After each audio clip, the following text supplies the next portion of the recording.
años y ahora he vuelto a mi cargo político, mi cargo civil de conducción. La ciudad de Buenos Aires es una ciudad muy grande que se divide en la capital federal, que es el distrito que nosotros gobernamos, con poco más de 3 millones de habitantes y con más de 3 millones de personas que ingresan por día a trabajar, pero es una mega ciudad que tiene 14 millones de habitantes en general. Y durante muchos años esa ciudad fue dirigida políticamente por el presidente de la Nación, o sea, no tenía carácter autónomo, sino que era un distrito federal. En el año 1994 se sancionó una constitución y se le dio carácter autonómico a la ciudad de Buenos Aires. Se conformó lo que se llama la Ciudad Autónoma de Buenos Aires y se le dio los mismos poderes que tienen el resto de las provincias argentinas, son 24 provincias en total. Sin embargo, una ley del Congreso que se llamó la Ley Cafiero, que limitó exclusivamente dos cuestiones fundamentales, varias, pero las dos más fundamentales fueron todo lo que eran los órganos de recaudación del Estado, puertos, juego y demás que tenían el resto de las provincias, y el poder de policía propio. O sea, no le permitió tener ni policía, ni justicia, ni servicio penitenciario. Por eso, en el año 2007, siendo yo diputado nacional, derogamos la Ley Cafiero y le permitimos por primera vez a la ciudad de Buenos Aires tener una policía propia. Y se dio el gran desafío de crear una policía en la ciudad de Buenos Aires. Lo más lógico hubiera sido transferir lo que en ese momento se llamaba la Superintendencia Metropolitana, un sector de la Policía Federal a la ciudad. Lamentablemente, por diferencias políticas, eso no ocurrió, con lo cual tuvimos el gran desafío de crear algo nuevo, de mejorar un servicio que en ese momento nos estaba dando bien y que era una demanda social. Hoy el tema de seguridad, junto con algunos temas económicos, son la principal demanda de los ciudadanos en Buenos Aires y en Argentina en general, con lo cual enfrentábamos un desafío muy grande. Si vas al anterior, quiero poner un poco de contexto de qué situación estábamos. La ciudad de Buenos Aires es una ciudad históricamente muy segura, la ciudad más segura de América Latina, tiene una tasa de homicidios de 4 homicidios cada 100.000 habitantes, o sea, una problemática severamente inferior a la que tienen el resto de las grandes megalópolis en la región. Sin embargo, la situación venía empeorando, la tasa de homicidios se había duplicado, los delitos, que generalmente eran más delitos de arrebatos, de descuidistas, de delitos comunes, empezaron a ser cada vez delitos más violentos, empezó a cambiar el patrón delictivo en la ciudad, y eso en una población que estaba acostumbrada a vivir con cierto orden y cierta seguridad empezó a generar mayor demanda. Aumentaron los casos de violencia doméstica crecientemente, muchos de los homicidios y muchos de los delitos violentos ocurren en el hogar de las personas, no solamente en hogares humildes, lamentablemente bastante generalizado, siendo las mujeres y los hijos las principales víctimas de este tipo de violencia. El problema de las drogas cambió el patrón, cambió la calidad del delito, ¿no? La influencia del narcotráfico ha hecho, sobre el final de la presentación voy a hacer un especial énfasis en esto, pero cambió la naturaleza del problema. Argentina, como muchos países de la región, era un país de tránsito en las drogas, eso ha ido mutando con mayor presencia de los carteles de narcotráfico y eso ha ido cambiando en la disputa del control territorial el tipo de delito que había en la ciudad. Había cierto desorden y abandono del espacio público. El espacio, nosotros tuvimos un gran presidente que se llama Sarmiento, que es él siempre decía, el espacio público es el más democrático que tenemos, porque es el que todos usamos por igual, pobres, ricos, grandes, jóvenes y demás. Y sin embargo, en muchos casos de las grandes ciudades es el más abandonado, es el que menos presencia del Estado tiene y lamentablemente la gente con la inseguridad se va retrayendo, va abandonando el espacio público y el espacio público pasa a ser tierra de nadie, con lo cual ese iba a ser una parte de nuestros ejes de política pública. Había cierto deterioro en la imagen pública de la policía, ciertos casos de corrupción, algunos de abuso de poder, habían quitado a la policía de un lugar que históricamente tuvo y que espero que vuelva a tener, que es un lugar de privilegio en la sociedad. Cuando yo crecí como chico, mis padres me decían, si tenés un problema andá y parate al lado del policía, digamos, ¿no? Y ese era el parámetro de lo que nosotros queremos devolver, ¿no? El policía de cercanía, de proximidad, que conocíamos hasta a veces con el nombre, ¿no? De restituir esa confianza que teníamos en quien debía mantener y velar por el orden público. Bueno, eso se fue perdiendo con el tiempo y ese era uno de los grandes desafíos, recuperar esa confianza, ese lazo de conexión entre ciudadano y funcionario público. Y por último, cierto nivel de corrupción y sobre todo de descreimiento del sistema penal en su conjunto. No es solamente un problema policial, es un problema también de la justicia y del servicio penitenciario. El ciudadano común descree de que el sistema penal le pueda resolver en definitiva sus problemas de seguridad, sus problemas de conflicto ante la ley. Entonces eso va generando la justicia por mano propia, va generando mecanismos irregulares y en muchos casos ilegales que obviamente no son los que una sociedad y una sociedad de derecho quiere para su país, ¿no? ¿Cuál era el desafío de esta policía metropolitana? Uno es que nosotros tenemos que arrancar y empezar a generar resultados en el corto y mediano plazo, lo cual era una gran dificultad. Sin embargo, también nos permitía modelar un modelo policial distinto.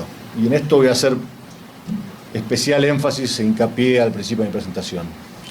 El modelo policial que tratamos de generar es lo que nosotros llamamos una policía de proximidad, una policía comunitaria, cercana a los vecinos de la ciudad. Una policía, como dije antes, que tuviera conocimiento de lo que ocurre del barrio, que no estuviera alejada, metida dentro de su patrullero de la comisaría, sino que tuviera conocimiento real de lo que ocurre en cada uno de los lugares de la vecindad.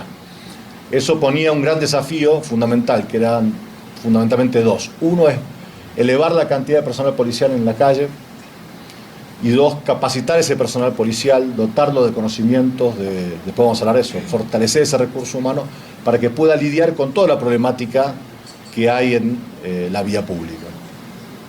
El segundo gran objetivo, que para mí es el principal, es pasar de una policía reactiva, una policía que corre detrás del delito, que va detrás de los problemas, a una policía preventiva o proactiva, que es entender la dinámica delictiva, saber dónde ocurren, conformar mapas del delito, conformar mapas de situacionales donde los problemas ocurren recurrentemente y tratar de actuar preventivamente, modelizar y poner personal policial allí donde hace falta, y eso es uno de los grandes desafíos, ¿no?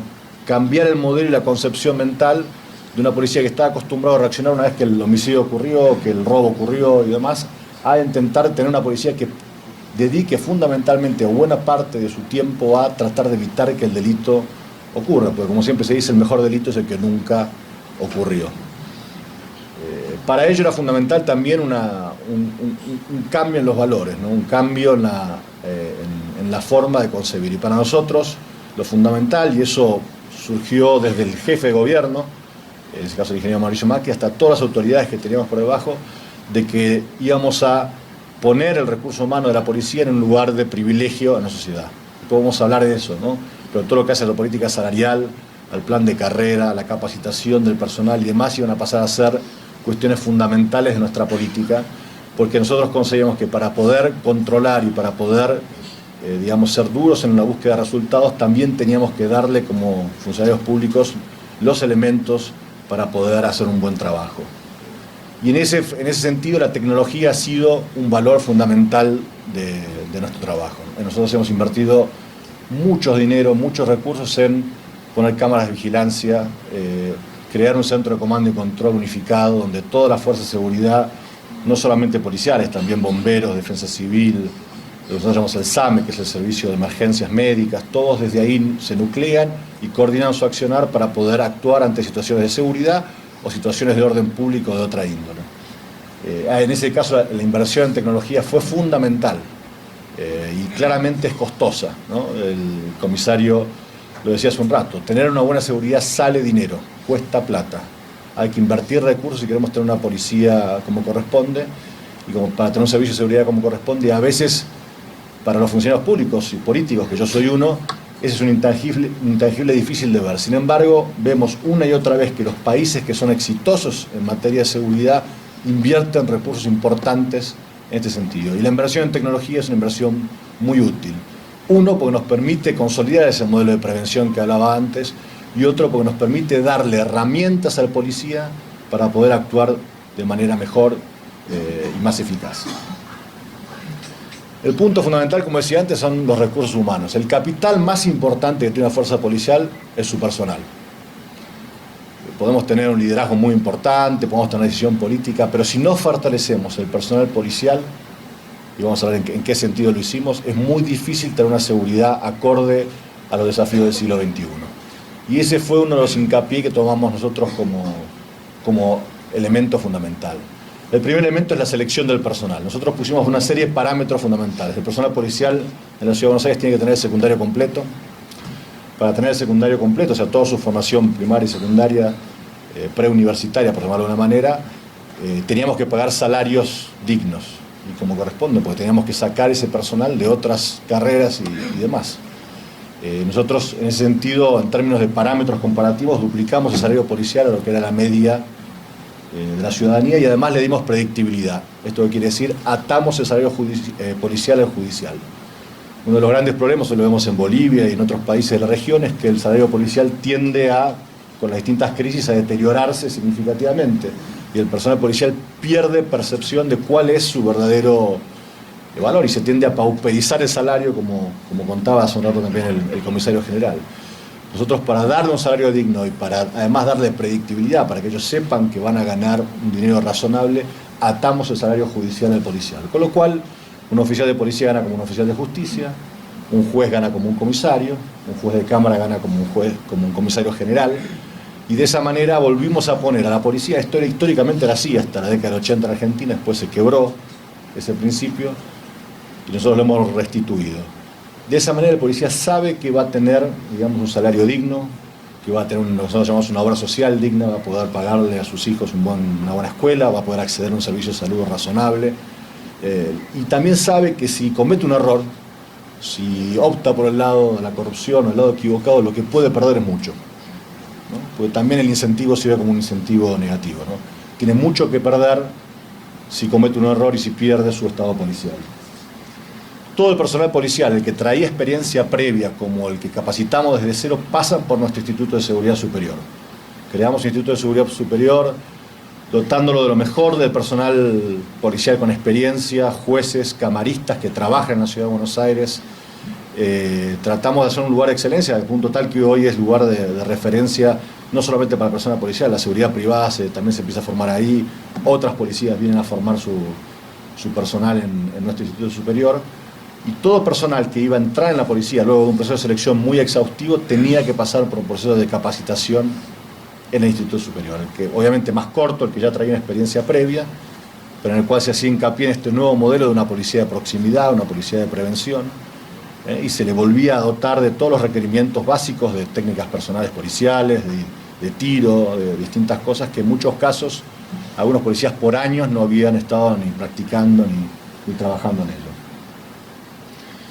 Como dije antes, es el mayor valor y fundamental de una fuerza policial. Y por último, hay que equiparlos como corresponde. Hicimos una fuerte inversión en equipamientos, vehículos blindados, motos, chalecos antibalas, armas como corresponden,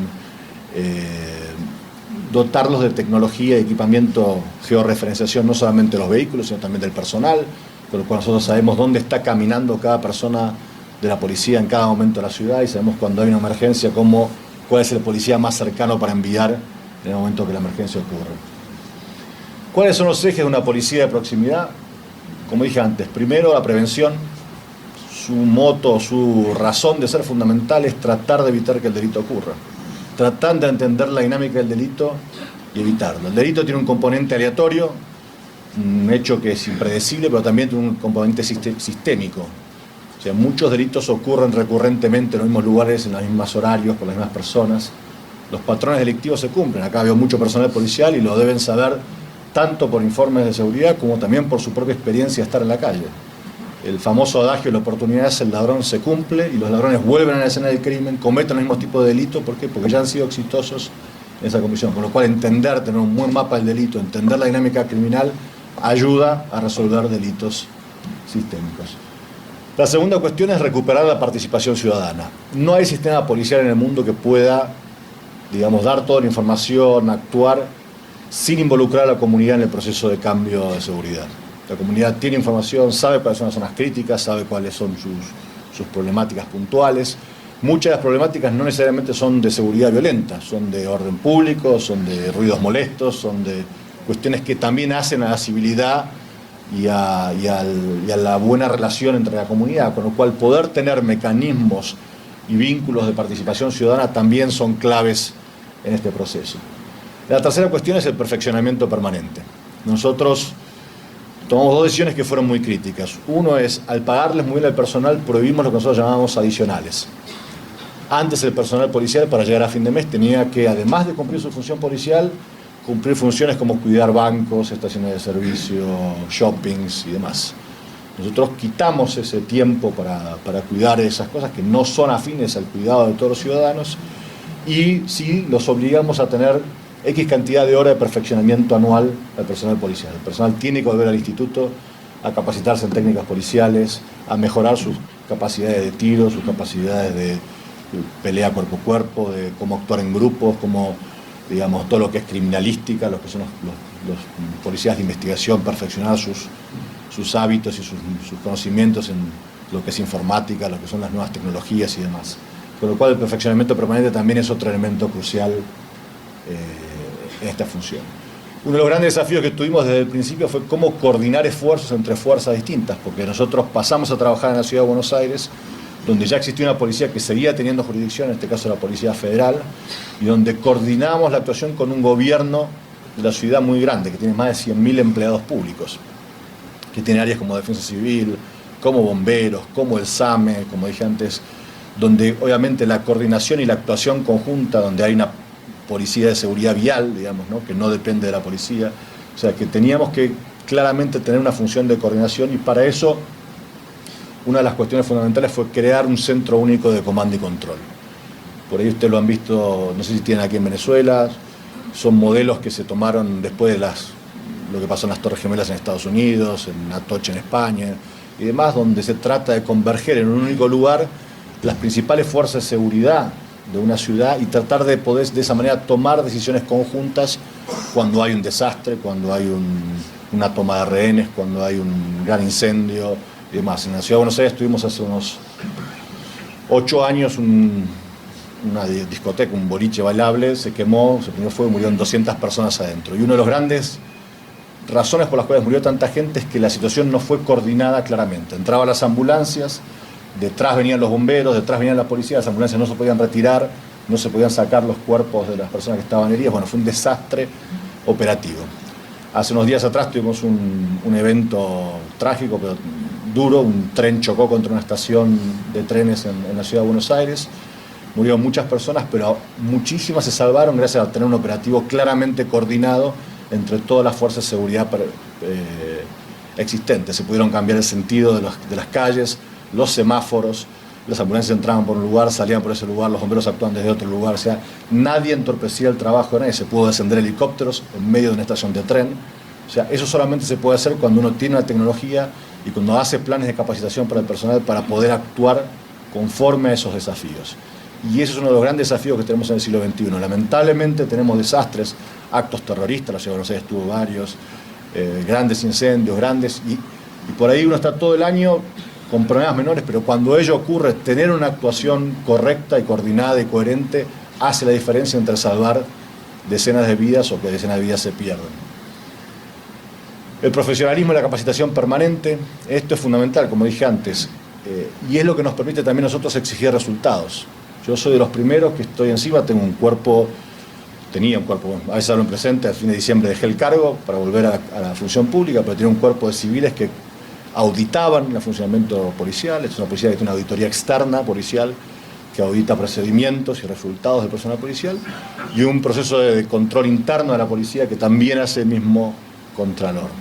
De esa manera se puede asegurar de que algunas prácticas viejas no ocurran, como es pedir dinero para proveer cuidado. Eso se quitó de cuajo dentro de la fuerza policial y ha sido un ejemplo hacia el resto de las policías, pero por sobre todas las cosas también nos permite saber quién hace bien su tarea y promoverlo, y poner incentivos económicos a aquellos que cumplen su tarea correctamente, digamos, ¿no? Y el personal, a medida que entendió de que eso era para su beneficio y que lo que nosotros premiamos era el actuar bien, se plegó al proceso de cambio rápidamente. El otro gran éxito creo que tuvimos en la gestión fue empezar a trabajar mucho más en conjunto con el Ministerio Público Fiscal. El Ministerio Público Fiscal, los fiscales, en Argentina pasamos hace unos años lo que llamamos sistema penal inquisitivo a un acusatorio, donde el fiscal tiene un poder muy fuerte en la investigación. Y actuando aisladamente la policía se producían muchos problemas. Muchas veces por los fiscales no saben de cuestiones policiales y muchas veces por la policía actúa de maneras que después el fiscal nulificaba las causas.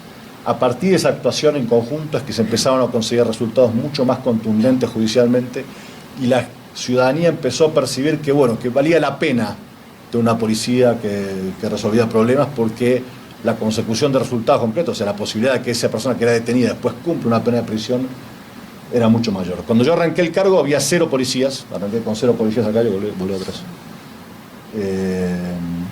Y terminé mi cargo después de poco más de 2 años de gestión con 2.800 policías en la calle. Hoy hay más de 3.200 y en 8 años de gestión vamos a llegar a los 15.000 que se requieren para cubrir toda la ciudad de Buenos Aires.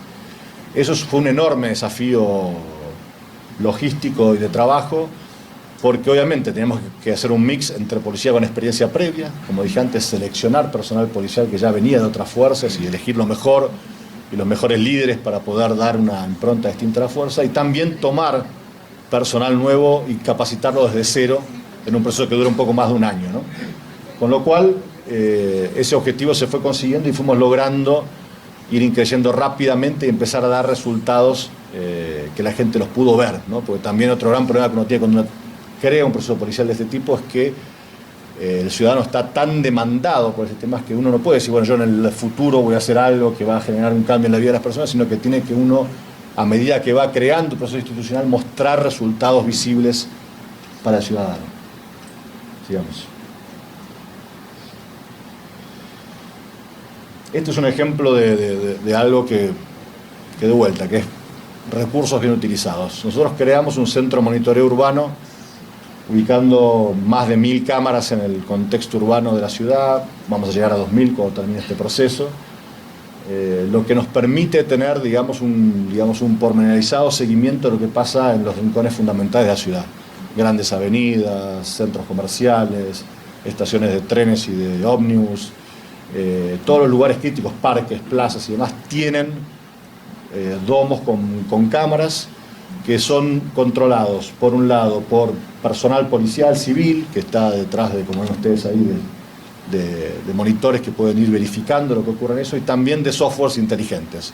Software que permiten detectar conductas irregulares, como por ejemplo morfológicos, digamos, si una persona que tiene pedido de captura se puede visualizar en una zona si esa persona está en ese lugar, o si se cometen conductas irregulares en una estación de tren, la gente abandona el tren en una dirección y alguien camina en dirección contraria, le va a sonar una alarma a la persona que está controlando esas cámaras y eso va a ser un llamado de atención para él.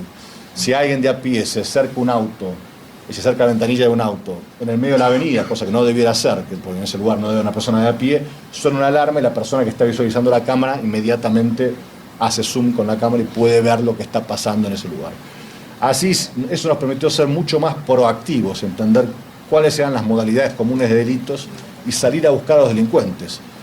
Desde lo que nosotros llamamos los descuidistas de la calle Florida, que son los que le roban las carteras y las billeteras, si alguno estuvo por Buenos Aires sabrá, es una vieja y linda peatonal donde mucha gente era robada en ese lugar, hasta los famosos limpiavidrios en la calle, que además de limpiar el vidrio se metían por la ventanilla y le robaban la cartera a las mujeres o las computadoras, las laptops a las personas.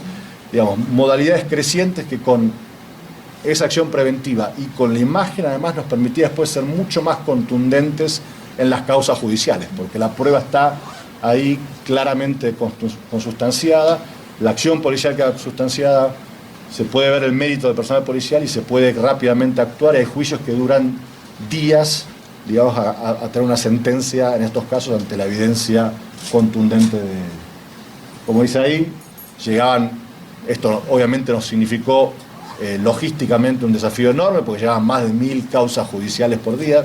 Nosotros grabamos información durante 60 días, con lo cual cuando hay un robo, un banco, además, verifican la seguidilla de cámaras para ver si pueden detectar el auto, la persona, si los días previos estuvieron esas personas merodeando el lugar para ver. Y bueno, muchos delitos muchas bandas las hemos podido detener a partir de poder usar inteligentemente el uso de cámaras y de esta información.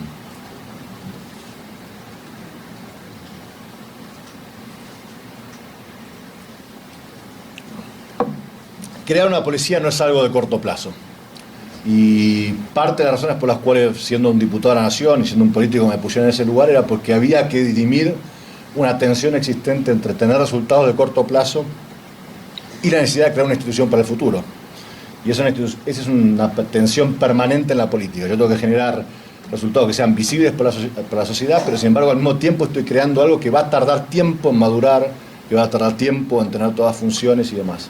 Con lo cual, una de las decisiones más difíciles que tuve que tomar y que al final me terminaron dando la razón y fue parte del éxito fue que nosotros tenemos dos grandes parámetros para comenzar.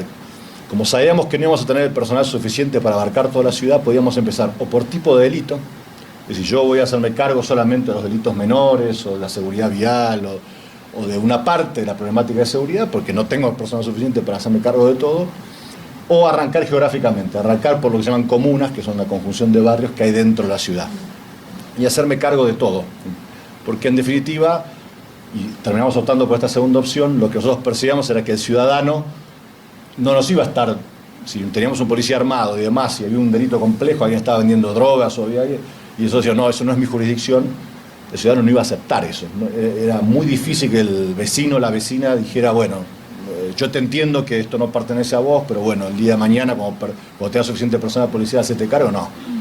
Era inviable que eso ocurriera, con lo cual dijimos, bueno, arranquemos por algunos barrios, arranquemos por algunas comunas, demostremos que el sistema funciona y vayamos creciendo geográficamente a lo largo de la ciudad.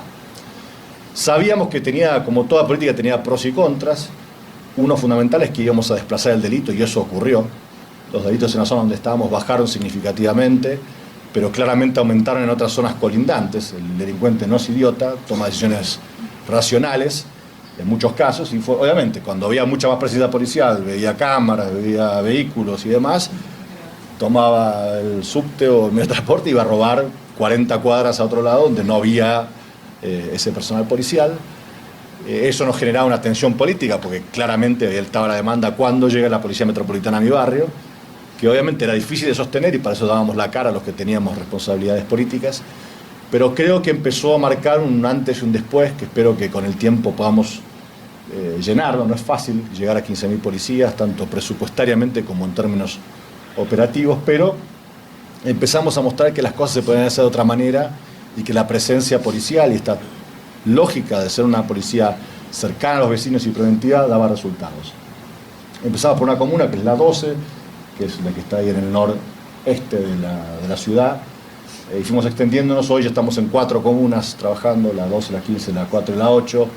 Más o menos un tercio de la ciudad y un tercio de su población está cubierta por la policía. Una de las decisiones estratégicas que tomamos el segundo año es ir hacia el sur de la ciudad, hacia las zonas más pobres, lo cual agrega complejidad en la actuación policial, muchas veces trae una temática y un abordaje distinto a esa problemática, pero nosotros creímos y estamos convencidos de que debíamos abordar ahí donde la zona era más crítica, donde por ahí los delitos eran más violentos, como prioritarios, con lo cual el segundo año de gestión nos extendimos hacia la 4 y la 8, que es el cordón sur de la ciudad, que es donde más necesidades básicas y satisfechas hay, donde más presencia policial también hace falta, ¿no? Sigamos.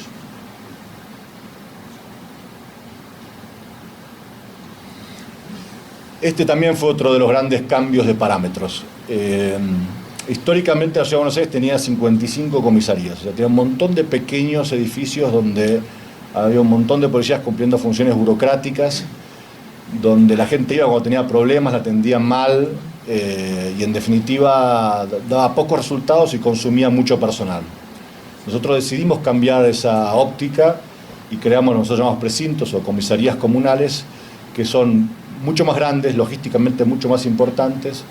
Pusimos fiscalías adentro de la comisaría, con lo cual toda la parte administrativa judicial, la toma de la denuncia, la actuación de las áreas de investigaciones en conjunto con los fiscales se hace ahí, y empezamos a darle una lógica distinta al funcionamiento policial. Esas comisarías o precintos pueden observar esas cámaras que mostré antes también, o sea, tienen repetidoras de los procesos de cámaras, con lo cual el comisario a cargo de esa comuna sabe además las cámaras por lo que ocurre en sus barrios, en su área de incumbencia, puede destinar personal específico según sus prioridades, no solamente las prioridades centrales, con lo cual se dio un proceso de descentralización real, y empezamos a trabajar más coherentemente con las necesidades de la gente. La gente se empezó a acercar más, las organizaciones comunitarias se empezaron a acercar a las comisarías y decirnos, mira, el problema es que tal o cual kiosco, nos vemos kioscos a los drugstores, no sé cómo se llaman acá, venden droga, le venden alcohol a los chicos, o en las afueras de esta escuela hemos visto a estas personas vendiéndole drogas, digamos. Empezó a fluir más la información ida y vuelta y eso nos permite tener un funcionamiento preventivo mucho mayor porque se empezó a recuperar ese sentido de confianza y demás. Y además quitamos un viejo adagio y una vieja problemática, que era que muchos civiles, muchos ciudadanos, veíamos policías tomando denuncias, cumpliendo funciones democráticas, no solamente denuncias de delitos, denuncias de choques, de extravíos de documentos y demás, personas que habían sido capacitadas, que portaban un arma, además, haciendo funciones burocráticas para las cuales obviamente no es su mejor. Nosotros, por estatuto, establecimos que todas las funciones administrativas de la policía las cumple personal civil, y el policía tiene que estar en un rol operativo. Puede estar en el área criminalística, no necesariamente tiene que estar en la calle, pero tiene que estar en un rol operativo policial, digamos, ¿no? Y eso fue uno de los grandes cambios que instruimos, junto con el tema de estas fiscalías, que empezó a quebrar también el nexo de desconfianza que había entre el Poder Judicial y la policía, ¿no? Lamentablemente también hay una brecha de desconfianza. El policía desconfía del fiscal y del juez, porque al final yo me mato trabajando y este fiscal y el juez no hace lo que corresponde, y el fiscal y el juez dice, no, pues el policía instruye mal la causa, ¿no? Y yo, cuando me llega a mí, yo no puedo hacer nada porque hicieron todo mal. Bueno, esa desconfianza originaria, que acá hay muchos policías, probablemente ya también funcionarios judiciales saben que existe, se empieza a quebrar, porque al trabajar juntos se empieza a entender mucho más la dinámica, las dificultades que tiene el policía operativas reales al tener que trabajar, y las necesidades legales que tiene un fiscal y un juez para que esa prueba sea válida, contundente y utilizable en un juicio, digamos, ¿no? Eso empezó a establecer un vínculo y un puente mucho más cercano entre personal policial y judicial. Seguimos.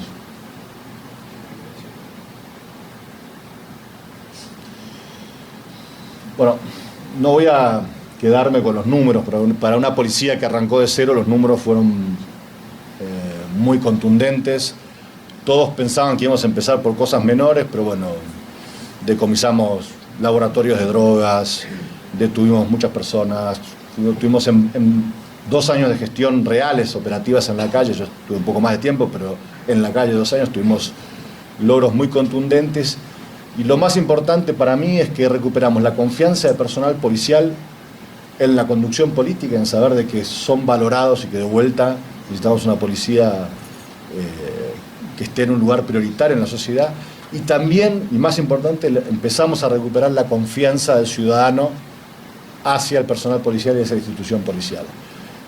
Un hecho significativo es, nosotros fuimos un proceso político a fin de año pasado, ganamos la elección en los distritos donde el diferencial electoral entre elecciones anteriores y posteriores fue más grande, fue en los distritos donde pusimos la policía metropolitana. O sea, para aquellos dirigentes políticos que creen que la seguridad no rinde políticamente, quiero decirles que están equivocados. Lo dice un dirigente político. Darle seguridad a la gente es muy valorado por el vecino y por el ciudadano. Y además que esa seguridad sea una seguridad con una cara humana, es doblemente valorado y querido por la gente. Es querido por el personal policial también. El personal policial quiere que lo valoren como tal. Quiere que lo valoren a ellos, a sus familias, que le dignifiquen en su carrera, digamos. Y eso también, para los políticos, son votos, digamos, ¿no?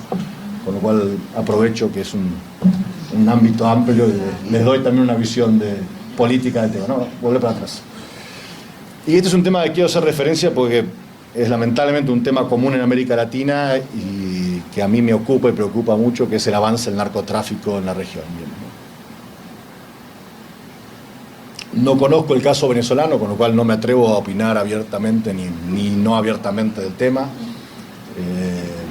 Pero sí quiero contar lo que ha pasado en Argentina, que en algunos aspectos tiene algunas connotaciones similares a la venezolana, en el sentido de no ser un país fundamentalmente productor de drogas y sin embargo verse afectado enormemente por colindar, digamos, con países productores y por verse afectados por lo que ha sido el avance de los carteles de las drogas en la región. El crimen organizado internacional es uno de los fenómenos crecientes en el mundo y va avanzando sin barreras claras. Esto también es una cosa importante para marcar. Quienes actúan como vendedores de drogas también tratan personas, o sea, venden personas de un lado a otro, someten a la prostitución, someten al trabajo forzado a personas, a niños, trafican armas, trafican órganos, se lava dinero, digamos, ¿no? Las barreras entre organizaciones criminales no son tan marcadas, por eso es importante en las áreas policiales tener personal especializado en todas estas temáticas y tenerlos trabajando en conjunto, compartiendo información. Uno de los grandes problemas que hay en el mundo es que a medida que las policías se tornan organizaciones más complejas, tienden a dividirse por especialidades. Y ustedes, veo muchos policías acá, saben que la información es poder Entonces, cada actor policial lo que hace es se guarda su información porque de esa manera cree que mantiene una cuota importante del poder. El gran problema es que estos tipos no actúan así. Estos tipos usan toda la información que tienen para ser lo más eficaces posibles y hacer un gran negocio. Entonces, muchas veces una policía tiene información sobre un grupo que viene vendiendo droga y trayendo droga, otra tiene la agencia de aduanas, viene siguiendo mercadería irregular que entra de tal manera, otra agencia que se ocupa del tema armas viene viendo que hay grupos que... No, pero nadie junta esa información y la trabaja simultáneamente para poder actuar en ese sentido. Y ese es uno de los grandes desafíos que tenemos ante el crimen organizado, que el crimen organizado actúa de una manera mucho más coherente y consistente y nos lleva a la delantera en buena medida con la complejidad de lo que llevan adelante. La segunda cuestión es que hay que tener en esto un enfoque sistémico. El crimen organizado satisface una demanda que existe en la sociedad y no hay que ser hipócritas en esto. Hay gente que consume drogas, hay gente que utiliza esas armas, hay gente que, digamos, que se nutre de eso, que se nutre de la prostitución infantil, que es parte, digamos, de la demanda de esos productos. Y que si no atendemos esa problemática de fondo también, no vamos a resolver el problema de fondo. No es una cuestión solamente policial o solamente represiva del Estado. Tenemos que entender la integralidad de los problemas. Podría haber hablado de la integralidad antes en el fenómeno del delito común, pero lo voy a traer a colación ahora, que es que el problema es un problema complejo y que requiere un abordaje multidimensional y multiorganizacional para poder tener resultados en el mediano plazo. Un ejemplo concreto es el tema drogas. El tema drogas es la mutación del vendedor minorista es tan acelerada, ustedes lo sabrán, el chico del dealer, el que vende la droga en pocos gramos al frente, es tan indispensable para el negocio del narcotráfico que si nosotros nos quedamos solamente con el dealer y no vamos hacia arriba en la cadena, poco hacemos para combatir el negocio del narcotráfico en su lugar. No quiere decir que no nos hagamos cargo de ese último eslabón de la cadena, pero entender de que la cadena es mucho más larga, mucho más grande, es fundamental para hacer de esta política una política fundamental. Sí, Mario. Estos son los números que nos preocupan. Todos los indicadores van para arriba, los que van para abajo son también malos, digamos, con lo cual, y voy a detenerme un poquito. El número de decomisos es cada vez más grande en cantidad de drogas. Este año, ya para mitad de año, estamos en niveles de confiscaciones similares, o sea que vamos a ir cerca de duplicar las cantidades del año pasado.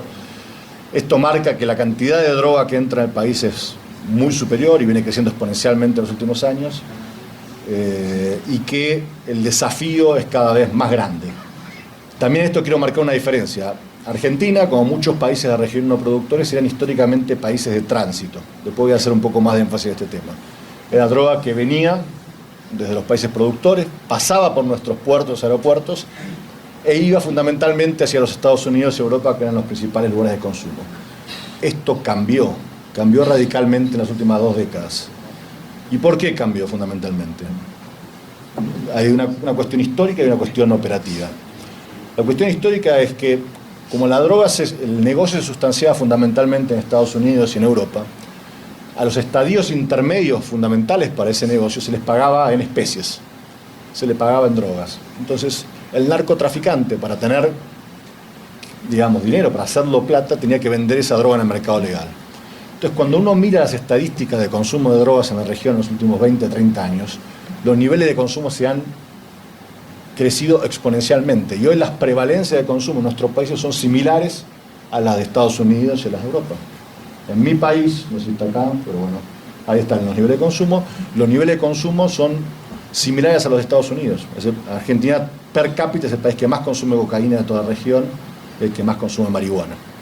Marihuana casi igualados con Brasil. Lo que está marcando es que ya no son solamente mercados de transición, sino que son mercados de consumo. Y eso cambia la naturaleza del negocio del narcotráfico. ¿Por qué? Porque al ser un país de consumo, el narcotraficante tiene que, ya no es un negocio logístico, es un negocio de consumo masivo. ¿Qué quiere decir esto? Tiene que llegar a cada rincón del país. Y para llegar a cada rincón del país, el negocio ilegal, ¿qué tiene que hacer? Tiene que controlar el espacio público. ¿Qué hace? Se dan los procesos que en Brasil se llaman favelización, que vemos correctamente, es que los narcotráficos pasan a controlar parte del territorio de nuestros estados. Y la amenaza contra el Estado mismo es mucho mayor. Acá hay algunos datos. Otro dato que hay que tomar en cuenta en los países es la edad a la cual los chicos empiezan a consumir drogas. Cuando más chicos los chicos comienzan a consumir drogas, más probabilidades tienen de ser adictos como adultos. Entonces, los narcotraficantes, que no son, no voy a decir una mala palabra que hicimos en Argentina, pero que no son ningunos tarados, saben muy bien qué es lo que buscan. E intentan agarrar a nuestros chicos cada vez más chicos. ¿Por qué? Porque de esa manera tiene un consumidor permanente más como adulto. Entonces, trabajar en todos estos aspectos es fundamental si queremos tener resultados en la región. ¿Por qué? Porque hay que entender que esto es un gran negocio y que hay intereses muy grandes metidos detrás de esto. Y que no se aborda, y que la pata policial es fundamental, pero no es la única ni la más importante de los aspectos que están involucrados. Aquí hay una razón de Estado y una razón de liderazgo que es fundamental. Seguimos.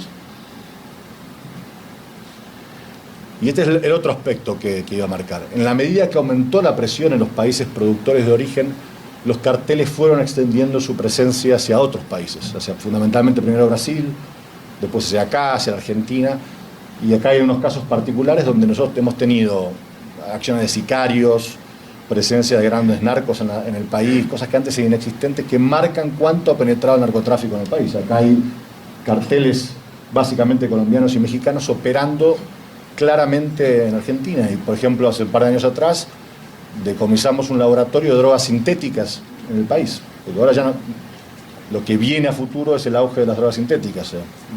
Van a ir lentamente dejando de ser utilizadas, no del todo, pero van a bajar la cantidad de drogas naturales con base natural, ya sea el opio o la hoja de coca o la hoja de cannabis, para pasar a traer lo que se llama normalmente drogas de diseño, que son metanfetaminas fundamentalmente, drogas que yo puedo hacer en la cocina de una casa, combinando ácidos y creo éxtasis, genero cristal, genero una serie de drogas que se consumen y que tienen un alto valor en el mercado y que sin embargo no necesito todo ese problema logístico de traer las drogas naturales. Bueno, hace 2 años atrás decomisamos un laboratorio con drogas sintéticas que producía una droga que se llama cristal, que ni siquiera se consume en el mercado local, se producía totalmente para el Mediterráneo europeo, para Marbella, Ibiza, toda esa zona.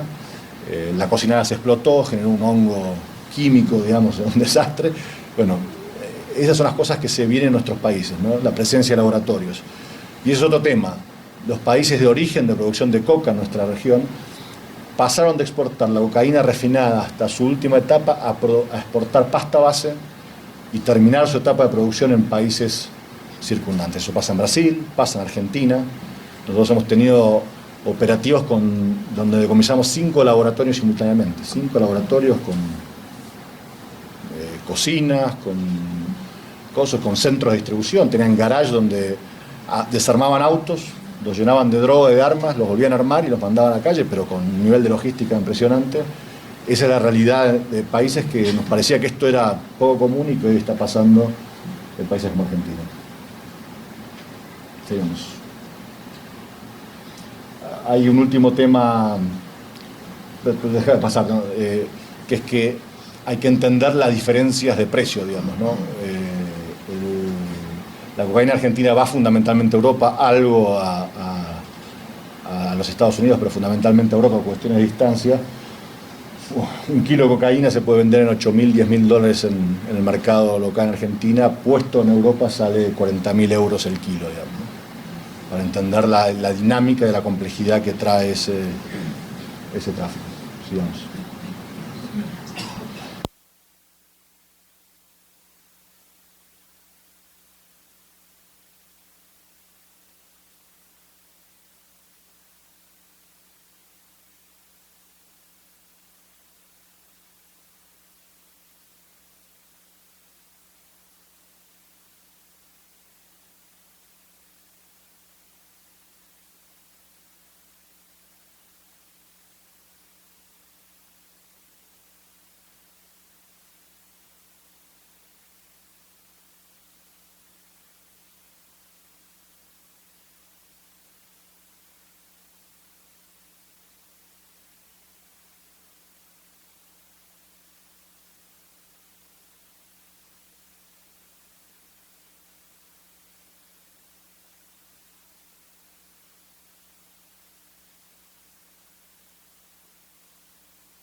transforman en favelas o enclaves cerrados, en los cuales el Estado le cuesta mucho ingresar y mucho controlar la vida diaria de las personas. Por eso es fundamental trabajar para evitar eso y trabajar para quitarlo. Hay experiencias muy interesantes en Colombia, experiencias muy interesantes en Brasil.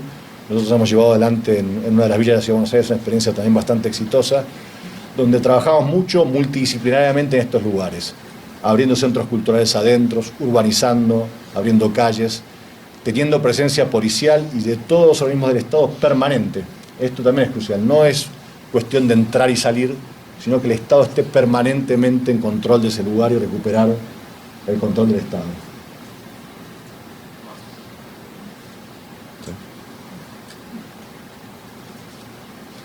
Sí. Y esto es un poco lo que mencionaba antes. Argentina ha pasado a ser un país de tránsito, ¿sí?, a ser un país de producción y consumo.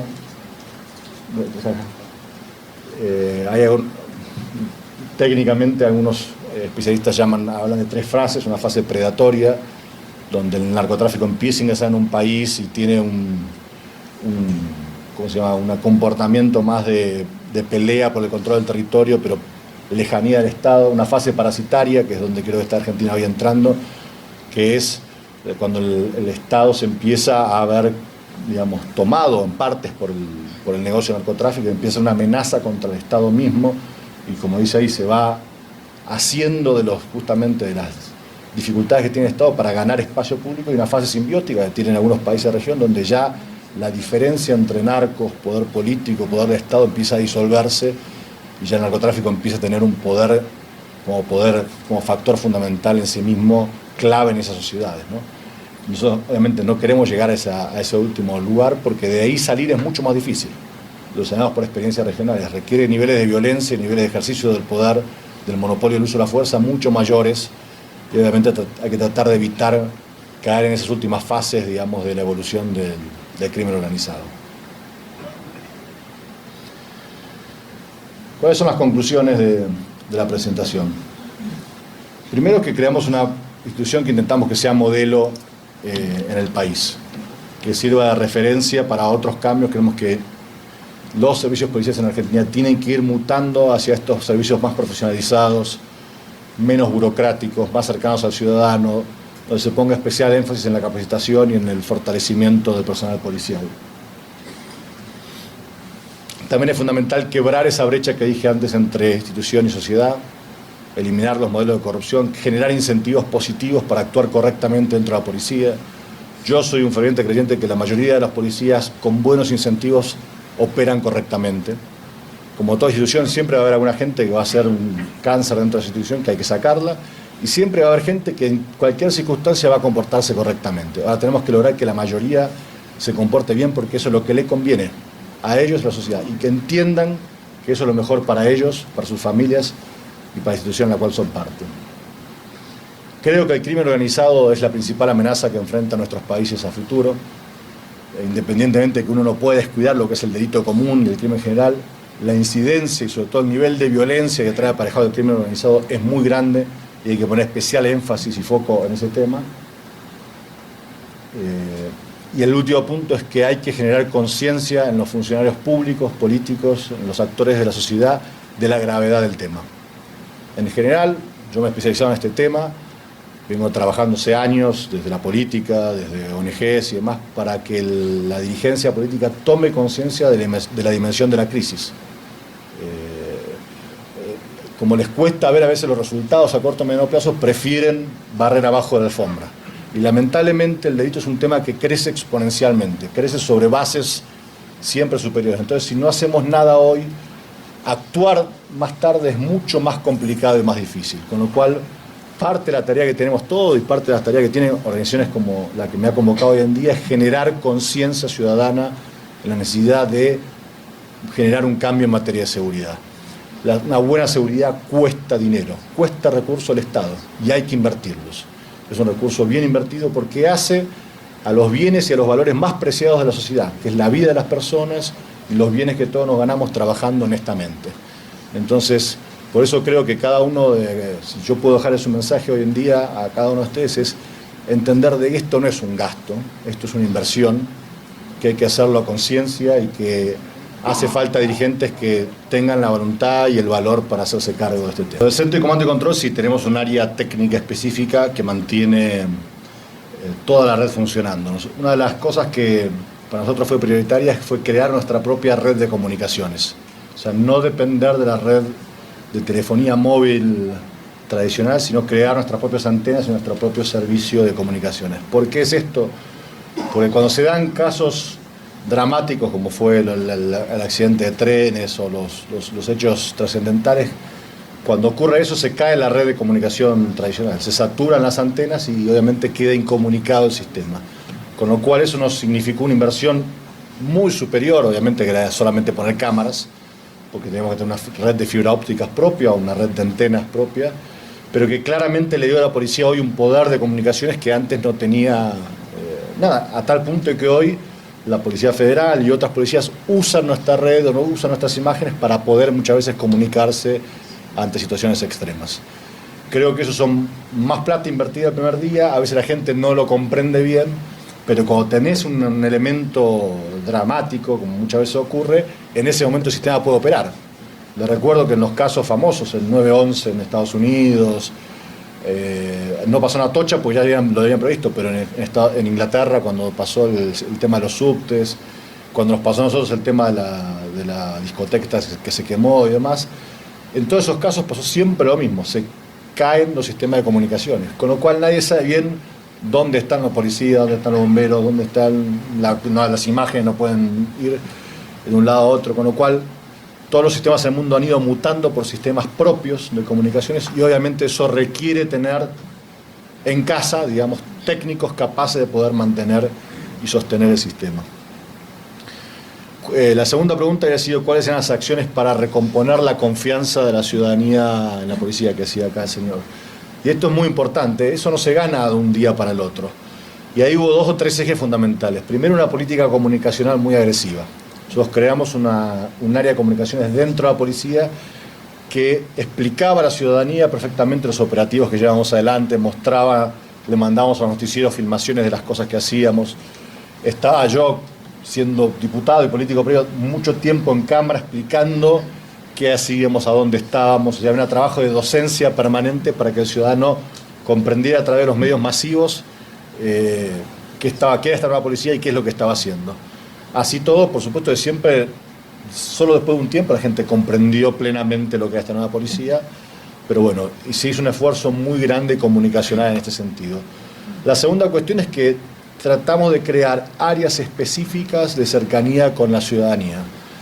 Por ejemplo, un área específica de violencia de género que trabaja con todo lo que es la violencia doméstica, violencia intrafamiliar, violencia contra las mujeres, violencia contra los niños, que eso también genera mucha más cercanía porque lamentablemente buena parte de los delitos violentos ocurren en el hogar de las personas y bueno, tener un área especializada donde el personal es fundamentalmente aparte mujer, muchas con carreras de psicología, con especialidades específicas en la materia, obviamente eso también ayuda a quebrar parte de esta diferencia. Después utilizamos mucho el acto público para también generar empatía.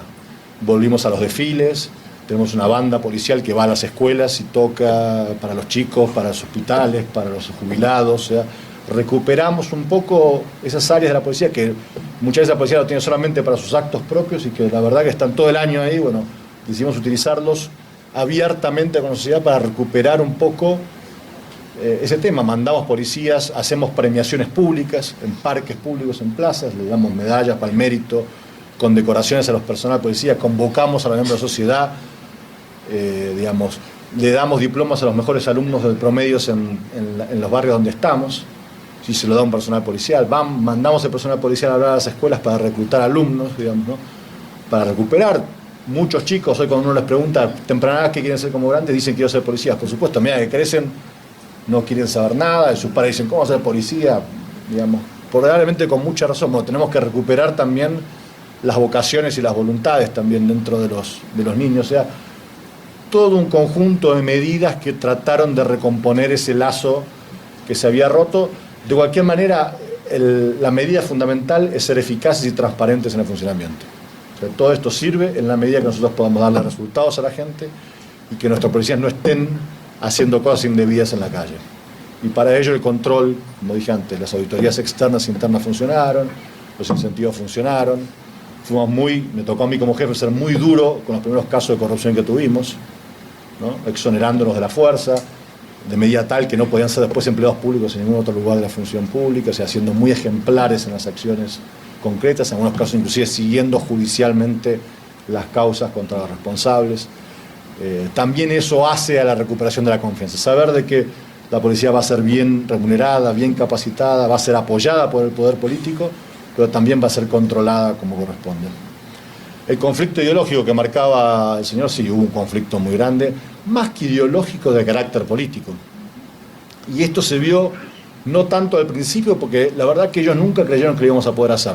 Estoy hablando de gobierno central. Nosotros gobernamos una ciudad que está en disonancia con el poder central. Entonces, estos locos se van a hacer cargo de este problema que nadie puede tomar, nadie puede generar resultados. Después de un año, cuando vieron que las encuestas daban muy bien, que toda la gente estaba contenta y que querían, empezaron a hacer dos cosas. Uno es a copiarnos, lo cual es bueno. Empezaron a copiar el modelo, maravilloso. Ustedes habrán visto, nuestro personal está muy bien vestido, muy bien preparado, tiene un porte. Empezaron a copiar muchas de las medidas que hacíamos.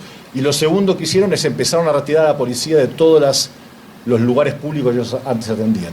Lo sacaron inclusive públicamente de hospitales, de escuelas, de estaciones de transporte, con lo cual nos empezaron a ahogar operativamente. Esto ocurrió, lamentablemente es algo que ocurrió en nuestro país, sigue ocurriendo. Nos pone una presión más grande en tratar de sacar más personal a la calle, que es una presión difícil, porque cuando uno tiene que poner mucho énfasis en la selección y en la formación, y por otro lado tiene que tener más personas en la calle, se genera una tensión grande entre una demanda y no cometer errores en ese proceso. Bueno, eso fue la medida más clara que tomaron, o sea, los agarramos desprovistas al principio, ellos no pensaron que esto iba a ser un mérito. Y recuerdo una cosa, nosotros seguimos reclamando el día de hoy el traspaso del área metropolitana de la Policía Federal. Nosotros creemos que si nos hacemos cargo del problema en su conjunto, lo vamos a hacer mucho mejor que ellos. Pero bueno, obviamente, más a partir de esto no nos lo quisieron dar, ni nos lo van a dar. Pero bueno, ese es un problema de coordinación. Y acá quiero hacer un hincapié importante. Hubo mucho más coordinación y mejor relación entre las policías que entre el poder político. Yo pensaba a priori, viniendo por político, me van a volver loco, lo que decimos en la jerga, me van a tirar los muertos en la calle, me van a complicar la vida operacional. No ocurrió eso. Tuvimos un buen entendimiento, ellos vieron que nosotros dignificábamos la carrera policial, con lo cual lo que tuvieron que hacer era tratar de contener para que no se le fuera tanta gente de sus fuerzas a nuestra fuerza, pero nunca tuvimos problemas serios operacionales, a veces en los operativos complejos de orden público, pero los mayores problemas los tuvimos en el orden político, y claramente hacer estos procesos tiene esa gran tensión para adelante. El tema del horario, mencionaba el señor, los policías trabajan 8 horas por día, 5 días a la semana, como cualquier empleo normal en la sociedad. Tienen sí una cantidad de horas de capacitación obligatoria al año y tienen horarios extraordinarios para situaciones extraordinarias. O sea, tienen que reportarse como de policía ante situaciones de desorden público, una huelga general, una cosa, tienen que estar obviamente dispuestos a eso. Ahora, tienen prohibido hacer adicionales.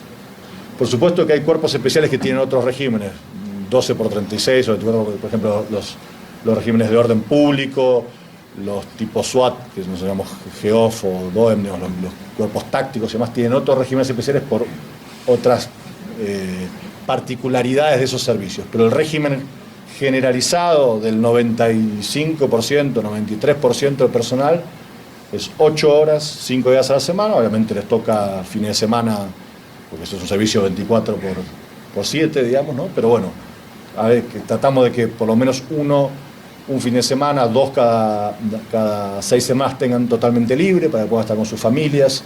O sea, se trata de prever un servicio que dignifique, que le permita. Cuando nosotros llegamos, unos estudios que hicimos, era una de las tasas de divorcio más grandes que hay en la función pública es entre los policías, porque los regímenes a los cuales los someten, entonces es muy difícil mantener el vínculo familiar, y sabemos lo malo que eso es para todos. Tratamos de tomar en cuenta eso para sí proveer un buen servicio, pero también no generar esquemas que después no se cumplen, ¿no? Los regímenes 24 por 48 generalizados, todos esos regímenes que presuponen que el policía va a estar 24 horas despierto trabajando y después durante 48 horas va a estar en su casa. Eso no es así, está mucho más, digamos, tiene que dormir, tiene que poder volver a su casa, y la verdad que se generan esquemas más perversos que buenos, ¿no? ¿Dónde priorizaría inversiones? Hay una pregunta por allá. Es una muy buena pregunta, sobre todo cuando uno tiene pocos recursos. Yo creo que los dos ejes fundamentales, si yo ya tengo una policía, es en recursos humanos, tomar personal, pero también capacitarlo. Es mejor ir más lento, tomando mejor, ir a paso firme, que llenar de personal policial con gente que después no tiene la capacidad, ni está acostumbrada a un orden determinado, ni tiene las facilidades para ser policial. Es lo segundo, la tecnología. La tecnología, las cámaras, los centros, son recursos que después están siempre ahí, que le dan al personal policial después herramientas muy buenas para poder actuar. Así que esos serían los dos ejes prioritarios que yo tomaría si tuviera que tener pocos recursos. El tema de secuestros es un problema, obviamente, no tan generalizado como México, Colombia o aquí en Argentina. Tenemos lo que nosotros llamamos olas, momentos donde hay como un crecimiento. La verdad que todas las fuerzas policiales somos muy duras en eso. Hay como una tendencia a no permitir el desborde de este tipo de actividades porque sabemos el impacto que eso tiene sobre la sociedad en su conjunto.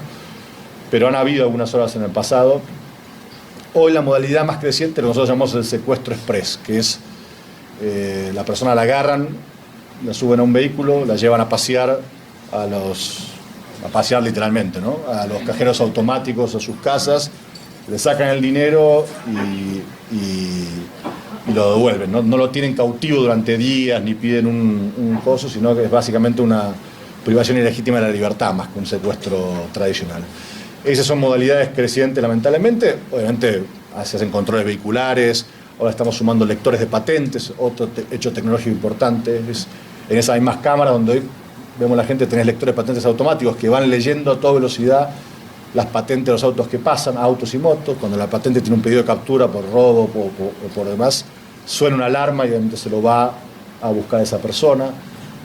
La tecnología hoy en día permite muchas más cosas de las y a precios mucho más razonables, con lo cual hay que invertir en eso.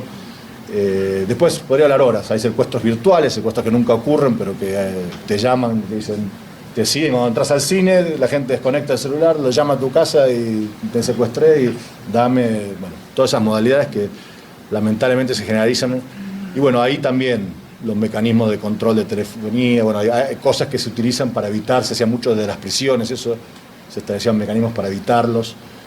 Siempre hay que estar siguiendo las modalidades delictivas nuevas para estar al día con el crimen, ¿no? Así que bueno, les agradezco sobre todo a la organización que lo ha generado. Espero que